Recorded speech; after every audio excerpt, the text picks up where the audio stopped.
উত্তর কলকাতার অন্যতম প্রাচীন পুজো হচ্ছে শোভাবাজার রাজবাড়ির পুজো, যেই পুজোর সঙ্গে অনেক ইতিহাস, স্মৃতি, ঐতিহ্য, পরম্পরা এবং আধুনিক বাঙালিয়ানার ভিত্তি জড়িয়ে রয়েছে।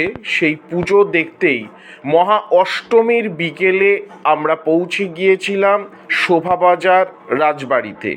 মানুষ আজও রাজা রানীকে শ্রদ্ধা করে, মানুষ আজও সেই রাজা রানীর যে ঐতিহ্য, সেই ঐতিহ্যকে হয়তো ভালোবাসে বলেই বিপুল জনসমাগম হয়েছিল শোভাবাজার রাজবাড়ির ঐতিহ্যের প্রাঙ্গণে।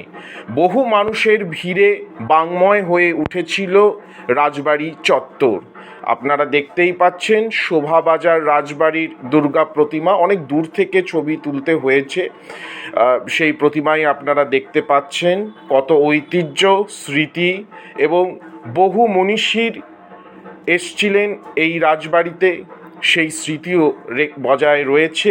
এবং সেই স্মৃতির সাথে যে আধুনিকতার যে টান, যেখানে সাধারণ মানুষ আজও অষ্টমীর বিকেলে বিপুল পরিমাণে গিয়েছে এবং সংবাদ মাধ্যমের কর্মীরাও সেখানে গিয়েছে সেই খবর বা প্রতিবেদনকে আপনাদের সামনে তুলে ধরার জন্য। তা সত্যি বলতে হয় যে আজও রাজবাড়ির ঐতিহ্য বা যে রাজকীয়তার, তার যে একটা টান, তার যে একটা আবেগ, একটা ভালোবাসা, তার প্রতি কিন্তু মানুষ আজও আস্থা রেখেছে। এই ছবি সেটা প্রমাণ করে দিচ্ছে।